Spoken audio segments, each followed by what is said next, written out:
I remember also the oil price crash in 1986 when people were actually running around and say, stop that project, stop the Gyda project, stop the Ula project, etc. I still remember that because oil prices collapsed.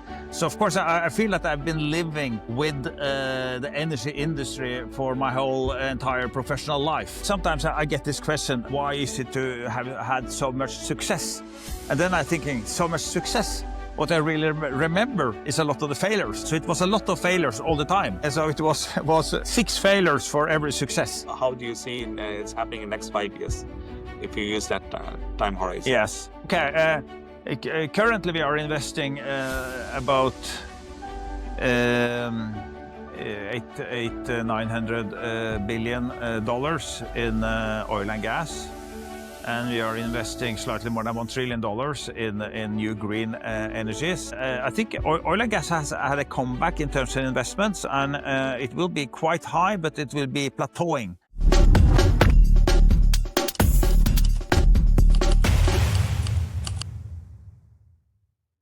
This is the Oil and Gas Breaking Bias show, where we are going to invite industry leaders to talk about their journeys and also technologies of tomorrow, in an effort to break some of the biases that might have formed around this energy industry.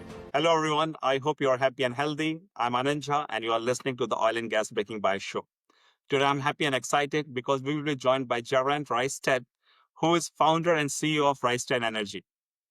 With his background in physics and consulting at McKinsey, he has built one of the world's leading research firms from the ground up. He is known for his bold and data-driven insights that challenge conventional thinking in the energy industry. Under his leadership, Rystad Energy becomes a trusted partner for government, investors, and the energy leaders. So with that, let's deep dive into his journey and also get his views on this ever-evolving energy industry. Jarand, I'm really happy. Thanks for joining me today. Welcome to the show. I'm very happy to be here, so thank you. Thank you so much for taking your time. And when we talk about the energy industry, like who can talk better than you? because we are all using this Rystad Energy services, and I could see like lots of qualitative data. So there's a lot to talk about the energy industry, like where this energy industry is going towards, what are the challenges and opportunities that industry is offering. But before we deep dive into this energy discussion, I will say it will be great if you can walk us through your personal and professional journey or any of the biases that you might have came across. Yeah. Okay, let me start. I was born in Norway in the 1960s, and I remember the energy crisis of the 1970s, playing football on the highways because it was, restrictions to drive your car. So, and I remembered extremely high energy prices in 79 and 80 and 81. And my sisters worked both in Kværner Engineering. So I also I got a summer job there when I was a student through the 1980s, and was a programmer actually there. I've learned programming. So Kværner Engineering was building a lot of these platforms for the North Sea. And still, I remember also the oil price crash in 1986 when people were actually running around and say, stop that project, stop the Gyda project, stop the Ula project, etc. I still remember that because oil prices collapsed. So of course, I feel that I've been living with the energy industry for my whole entire professional life. And you have seen all the cycles, yeah. And going. I've seen that, yes. But also my professional life, educated as a physicist and astrophysicist. But also my tool has been basically the computer and doing programming, statistics, etc. And I've always been very fascinated about that. And also doing computer simulations, using system dynamics to simulate different systems. And I used that in astrophysics to simulate how objects were moving in the gravitational fields, etc. For example, two stars rotating around each other. How will a planet go around those stars, etc.? That is very complex matters, but a lot of fun programming to get there. So I did that for many years as a student. I continued to do academic work in the city of Trondheim within industrial economics. And then I started in McKinsey and Company in the mid-90s. And I was as a general consultant. And more than half of the projects I did was in the energy industry, primarily oil and gas then. And I became, in many cases, the data nerd on the team because I was very literate kind of on the statistics and the programming side. And I tried to make sense out of oil and gas data. Yes. It was these mega mergers with Chevron merging with Texaco and Shell and Enterprise and Exxon and Mobil, etc. And also in Norway it was some big mergers. And we tried to make sense out of the forecasting. What will the investment budgets be into the future? What will be the tax positions brought forward? Exploration budgets, all of these things. And then I started to look at, are we really making the correct estimates here? Because it looks quite conservative, was my view. 5 years and 10 years down the road, all the budgets were shrinking very much. So I said, is that really the truth? Let's look at the history of forecasts. So I started to look back at forecasts done 4 years ago, 8 years ago, 12 years ago. What was the forecasting look like and what was the actual things happening? Yes. And I started to try to connect. So I did a historical look-back analysis of forecasts of the future, and then we are already in the future. So in one way, you have the answer already. Then you can look back, yeah. And I started to see that there were some very systematic errors in the data based on human psychology, because we are not willing to stick out our neck and basically say something that is uncertain. But if you look at the uncertain part of the future, it's very big. So we actually have to estimate the uncertainty, but then in the right manner. And that was the algorithms I started to develop working there, and I like to play with all of this data. And then at some point I proposed to let's make a big database once and for all with a more backed up data, that we could use historical analogies to say that these forecasts are more likely to happen than this, including looking into the business trends. Because, of course, in an upcycle and down cycle, the future looks very different. You tend to look in the upcycle, you tend to think that everything will continue to be very high and oil prices and everything, and vice versa. In the down cycle, you are very pessimistic. So I started to do that and said, let's try to build one global model once and for all to my then current employer. But they were quite skeptical, thought that was a too big task and the risk of being outdated before it was updated, etc. So it was not very much support to get. And then that was when I actually got this idea that, okay, I will start my own company to try to do this, because I think I know how to do it. I know how to get all of this data. I knew the different governmental sources and company sources, and where could I trust the data, where could I not trust the data, etc. So my plan was to start this, use 4 months to build the database and start to sell the data. But in parallel, finance all of this with the consulting projects. And yes, it took 4, that was correct, but not months. It was 4 years. It actually took me to build the database, and before it was commercially kind of available. But we used the database all these 4 years in our consulting projects, and we did a lot of consulting. We were building a big consulting organization. Continued with some of the clients I already knew very well from before, but also quite some new clients, and we're able then to finance and learn and get a lot of kind of calibration and data along the way. So we never asked for any external capital. We just lived on the capital we provided ourselves through our consulting. But then in 2009, we were ready to go to market also with the database and sell to our first clients as such, So, yeah. So that's at least one brief background. That's amazing. So you have seen that problem and identified that problem and come with a new idea to build this business. And one thing, like you already mentioned about, sometimes you have so much of data, then you get overwhelmed, correct? And the forecasting is great, but in your case, you were able to reflect back. Like what was the learning? Like when you look back, how big or small was that error between forecasting and the reality? Yeah, I think if you look 5 years into the future, if you're only including kind of the certain projects that are committed, in terms of final investment decisions, it's less than half. So 5 years into the future, investments, at least 50% of the investments are currently not decided upon and very uncertain. But it's not that uncertain. because there's some logic. If you take the global view, you know that the world have to deliver energy and have to deliver investments. So, of course, you never know whether it's project A, B, or C that will deliver these new volumes.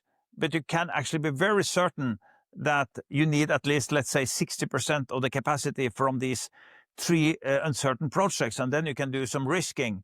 And if you take this top-down view as well and merge that with the bottom-up view, you get a very calibrated future. And that was the aim I took, because not only looking at the investment budget, but also the total production. And when I added all the known profiles from all the known oil and gas fields in the world, I knew that 5 years down the road, it's not anything near to deliver the energy that will be demanded. So we have to add a lot of things. And so you get that insights from taking the top-down view that we have to deliver in that time maybe 85 million barrels per day, and we have to grow that to in 2020 to 100 million barrels per day. The substitutes, of course, you need to consider that as well, and the structural changes. But even with taking some quite radical even assumptions on substitution, still you see the growth needed, and you know something about the decline rate of all wells and everything, and so we can apply all the information that is there and all the history that is there, and then you see that it's actually you're forced to invest much more and do much more than what you can find in the kind of more conservative budgets from each company. No, that makes perfect sense. So let's go back to your journey. Like you have started, you also work as a researcher, then you work as a consultant at McKinsey, and then you have started your own business. Any biases that you might have came across in this journey about, or maybe it could be about yourself? Like were you confident enough when you took those? Yes. I think my attitude is you just have to try. It could be a success, it could be a failure, and you just need to try again. And actually, within this universe of all the successes and failures, actually, I have some. Actually, sometimes I get this question: why is it to have had so much success? And then I'm thinking, so much success. What I really remember is a lot of the failures.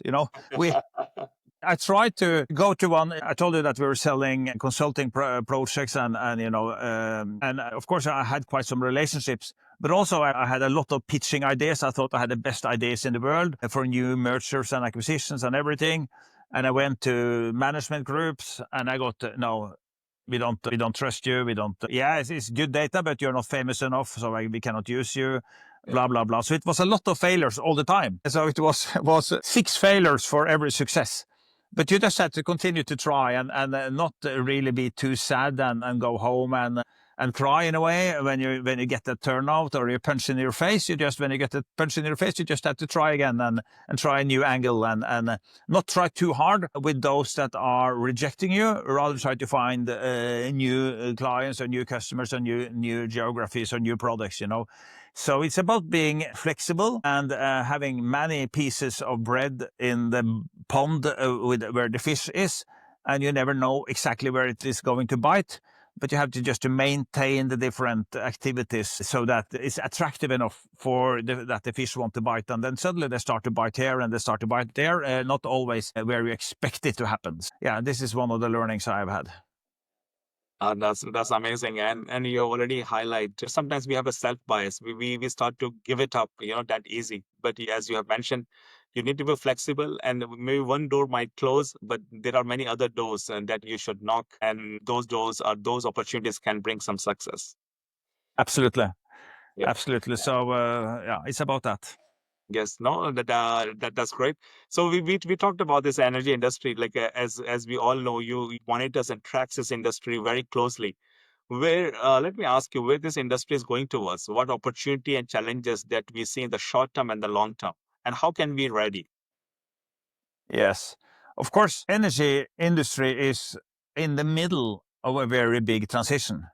There's no doubt about that. More than half of the investments globally is in energy forms that we didn't invest in 10 years ago very much. Of course, it's solar, wind, batteries, geothermal, a lot of new green energies, both green electrons and green molecules. And this is no doubt that is the future. However, exactly how fast and in which form and how the transition will be is still uncertain. And there's optionality. It's based on both pure economics in terms of technology development, but also pure or policy support, following the different governments globally, what kind of policy support they are giving. So in that sense, it's a very exciting industry to be in, because we are facing a very fundamental change. Just like look at the telecom industry, telecom and media.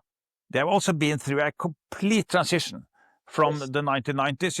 If you go back to 1990, then you had newspapers were one thing, television was one thing, data communication, computer communication was one thing, telephony was one thing. Today, all of this is merged into the same platform, internet and the smartphone, and the business models is also changed completely. And we take that as granted in a way, and we don't talk too much about it even. But it's been complete transition, and similar things will happen in the energy industry over the next 3, 4, 5 decades, to the benefit of the global population, but also with quite some disruptions and surprises. I think that will happen. So, of course, it's an incredible, exciting space to be in. And this is the big picture. And then we have in the more myopic picture, we have some really big policy changes this year already, driven by the new administration in America, but also other changes. And also we have an energy market. Of course, I love to follow the trends of energy pricing and trading and the supply and demand balances. And also there we have quite some big changes this year, with maybe going from 2022, where we had a year of too little energy, to a year maybe in 2025 where there's never been as much energy added as in 2025 to the system, and still due to the current geopolitical environment, it's cooling down the global economy, and also with that the global energy consumption growth. So with that, we are actually maybe in a surplus of energy just as we speak, and we can see that on some of the energy prices as well. So how do you see the continuation of the investment in this energy industry in short term and long term? So as you now we have a surplus, but how do you see it's happening in the next 5 years if you use that time horizon? Yes. Okay. Currently, we are investing about $900 billion in oil and gas, and we are investing slightly more than $1 trillion in new green energies. And I think oil and gas has had a comeback in terms of investments, and it will be quite high, but it will be plateauing over the next few years. And even to keep oil and gas, which is the baseload of all the energy today, 80% or including coal, fossil fuel is 80% still of all the energy. And it's oil and gas has a very strong decline of every well. So even to keep a flat level, you need to invest quite much. So we need to continue to invest significant in oil and gas. And gas is going to grow, and many places gas is competing with coal and in the power sector, and with a much smaller carbon footprint. And in some cases, other benefits like local environment, flexibility to back up renewables, and there's many other benefits with the gas versus coal. But the problem many places is that it's more expensive than coal, but that is often before you are taking away the subsidies that many coal producers are actually implicitly getting. So I think gas will be very competitive and be growing, and also oil will be growing for quite some years until the structural changes is far enough. So we still need a lot of investments in oil and gas, and especially for all the big markets, the piped gas is declining many places. So we need more import of LNG. Yes, now we see LNG boom because of that. So you can transport that gas to long distances. Exactly. So we expect a 50% growth still in the global LNG market, even if gas as such will also grow for more than a decade. But eventually, of course, that will also reach a peak, because we see with the cost trends that we also see in renewables, we see that it will be unbeatable in a way to produce new electricity in 10 years from now. That's good to know. So the point is here, this industry is not going anywhere. It's here for many years and many decades to come. The only thing, as Jarand, you mentioned, it will transition itself. Like maybe some new application will come, some new processes will come. Oil might decline, but investments on gas might increase. So those dynamics will be there. So if you're looking to enter this in this industry, is not too late. You can still come in this industry and make it big. If you talk about talk to young people, I would say that yes, you can still have a lifelong employment in this industry. But if you look at each of the professions, they will also be merged into a hybrid energy landscape where it's Yes, not right. very clear whether what you're working on is necessarily traditional black or brown or green energy. Maybe you, as a geologist and subsurface, maybe you will be working with geothermal wells, or maybe with injection wells for CCUS, for etc. Maybe 3 months will work on that, and the next 3 months you will work on an oil well again, etc. So I think it's going to converge quite much. And the same goes for all other kind of equipment, electrical equipment, rotating equipment, everything that an engineer is doing. So there's absolutely no risk, I think, to have education within the traditional disciplines that is serving the oil and gas industry, for example. They will continue to be very, very in high demand, I think, for another, and actually more than 50 years, 100 years, because even in 2100, you will need oil and gas to produce Like many other plastics. things, yes. Yes, asphalt, lubricants, Yes. And our estimates is that is about 25 million barrels per day Yes. that you So will be still you using will need oil or gas. for materials. And that is also not a climate problem in the same manner, because it is not emissions to air. It is hydrocarbons kind of trapped in materials. Yes. And some of them have a duration, if it's building materials, that could be 80 years or 100 years. And if you have then a good recircling of these molecules, you will not even have emissions in a part of that part of the process. In that sense, this is a industry for centuries. Yeah, so I fully agree. I fully agree on that one. Joran, we can talk about hours and hours with you on the energy industry. I know you have lots of passion about this one. But going back to your journey, you have achieved a lot in your journey. We already talked about it. But if you have given a chance to relive your journey or changes to make, what changes you might make? No, I actually I try to, in one way, I try to not make too many changes, because I think we have the corporate structure we have. I enjoy that.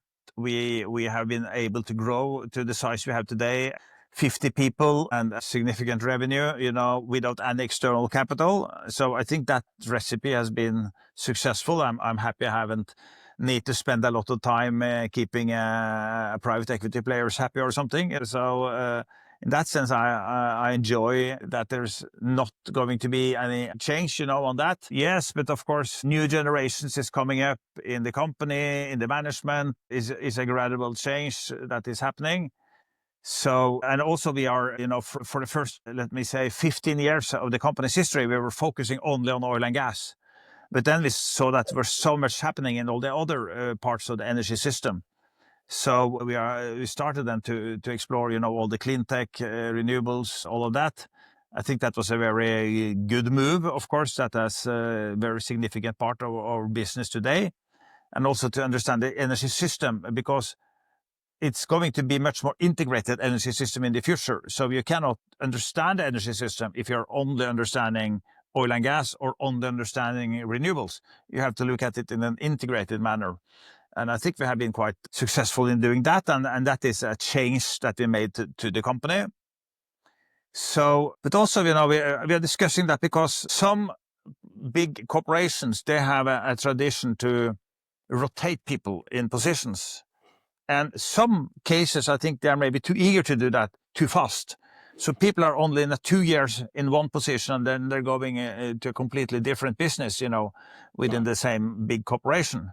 And sometimes then you are not had the time to build up the necessary experience and expertise. And we are trying to keep our experts in their position for quite a while to really build both the network, the impact, and the knowledge that is needed. So in that sense, I don't always embrace change, rotation, all of that all the time. I like also some stability and time to get into the depth. Makes sense. That's really great to know. So there's lots of stability on the company side, and now you have a long-term vision. But if you reflect your journey, like as an individual, like would you make any changes? Should you have started a company early? No, I think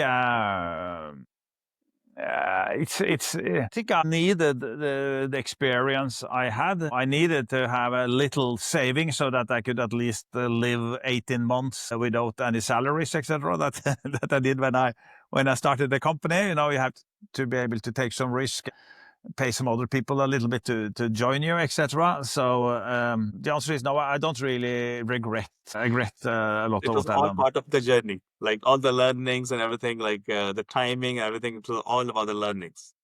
Yeah, but I think you need a vision, but also we don't need, then you need to look at the short term and be flexible, basically. You need to be also able to adapt to whatever the market is telling you and do some other things, even if it's not according to your original plan. That makes perfect sense.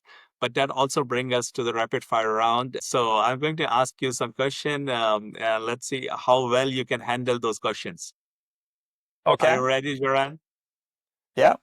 Okay, let's start with the energy question. What's more volatile, oil prices or your inbox? Actually, I just looked at my inbox now. I think I had 27,000 unopened mails. So that is at least a very steady flow of emails I never have time to open. Sorry for that. Oil prices has been perfectly managed by OPEC for the last 4 years, in a way, very steady, which is a benefit for the global economy. But now it's maybe a downward pressure. So it's been not that volatile like we have seen before. So let me then say that it's equally volatile. Yeah. Like your inbox. Okay. One word that defines the future of energy. Hybrid. Hybrid. Yeah, no, I fully agree. We already talked about it. So there will be a mix of energy, definitely. One habit that keeps you sharp. It's my sport, which is intellectual sport where you are using both your body and your brain. And most people outside Scandinavia haven't heard about it, but it's called orienteering.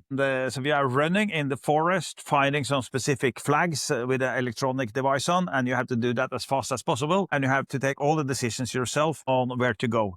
So you have to be very sharp and focused because if you miss thinking on the right thing for like 30 seconds, suddenly you are out, you don't know where you are and you're losing time. And so this is a habit I have. I tend to do a few races every year, and that is a habit that keep me sharp. Then that's amazing. I will like to know more about that sport. Yeah, and I never heard of it, but it sounds really fun. No, definitely.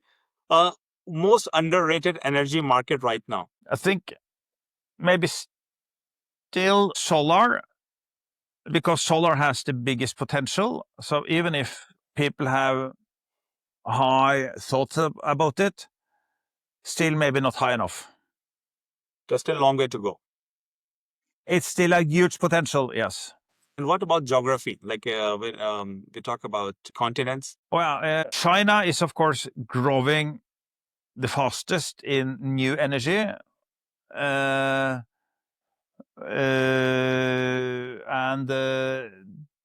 partly compensating for some of the slowdown in the West in general. If you talk about new energies, so yes, that is surprising on the upside in terms of development of new energy resources, and especially new green energy resources, is still China, actually. What is most stressful in global energy crisis or forgetting your laptop charger? At the moment, it's maybe the latter, because I always bring like 3 or 4 batteries actually with my charger. But of course, that will be used on my first long intercontinental flights. I know, but then actually I found out you can just buy one in any shop. So I've actually solved that issue, the combination of batteries and the opportunity to buy whatever you are forgetting. So then I'm actually saying no, that the global energy market is maybe more stressful than If that data were a person, what would it be like? data or a person. No, data. If data is a person, like if how it would be? Yeah. If data is a person, Yes. what would that person be like in terms of? Let me give you a hint. Would it Yeah. be nerdy genius or dramatic diva? Yeah. No, I would say it's the nerdy, artistic kind of person that is the data, and then the interpretation of it and making that into a story. Then you need a diva to make that story that is making management to move the needle. So you need It's a both. combination of both. So it's a combination of both. So nerdy genius as well as dramatic diva. Yeah.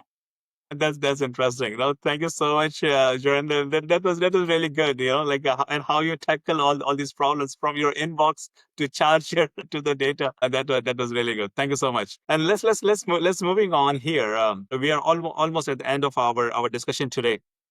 Like we have discussed many things, like about your journey, about the market and everything. But if you have to summarize everything as one key takeaway for someone who wants to make it big in this industry as a business or as an individual, what would be that one key takeaway?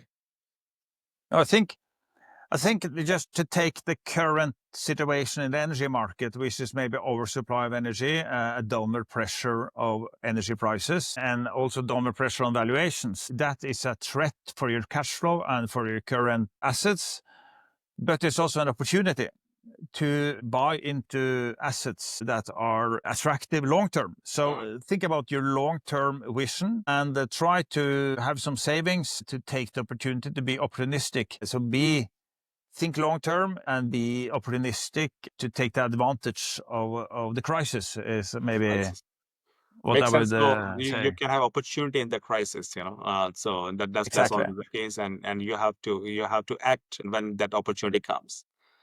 So with that, we are almost at the end of our discussion. But before we sign off, Jarand, do you want to say anything to our listeners? No, I'm just impressed that you are taking this initiative, and I think we need that kind of more personal conversations also in the industry. So thank you for that, and good luck everybody to embrace the very broad and fast changing and going to be electrifying market. And of course, ABB is a very key player in the new energy future, because it's electricity will play a very important role there, and that's the core of the ABB has been since the start of the companies. I fully agree. Thank you so much, Jarand. Like a lot to learn from you, from your journey and the knowledge on the energy industry. But we have to stop here. So with that, I will sign off for today. Keep listening. Oil and Gas Breaking by Show. See you next week. Have a great day. Thank you. Thank you so much.